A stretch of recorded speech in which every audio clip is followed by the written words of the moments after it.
دوستو کچھ لوگ کہتے ہیں کہ ہم ناکام ہیں. کیوں؟ کئی پروگراموں میں لوگ مستقل ہاتھ اٹھا کر اپنے عزم کا ارادہ کر رہے ہیں، لیکن بعد میں کچھ لوگوں نے محسوس کیا کہ یہ جتنے ہاتھ اٹھا رہے ہیں یہ شادیوں کی دعوتیں اٹینڈ بھی کر رہے ہیں. لہٰذا انہوں نے نہ صرف یہ ڈسکریج کیا، نہ صرف مذاق اڑانا شروع کیا، بلکہ انہوں نے کنکلوژن یہ حاصل کیا کہ یہ تحریک ناکام ہے. دوستوں میں ایک سوال آپ سے کرنا چاہتا ہوں کہ ایک مسجد کے اطراف کم سے کم 1000 مسلمان مرد رہتے نا. اذان کے بعد مشکل سے 50 آدمی آتے ہیں مسجد میں، جس میں سے 30-35 بوڑھے ہوتے ہیں، 10-15 نوجوان ہوتے ہیں. 950 آدمی مسجد نہیں آتے.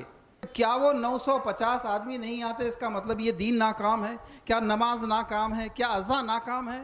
نہیں دوستو، لوگ ناکام ہیں. ان کے دل پتھر کے ہو چکے ہیں، ان کے کانوں پر، ان کے ضمیر پر، ان کے ذہنوں کے اوپر مہر لگ چکی ہے. لوگ ناکام ہیں. بالکل اسی طریقے سے ہم بھی ایک اذان دے رہے ہیں.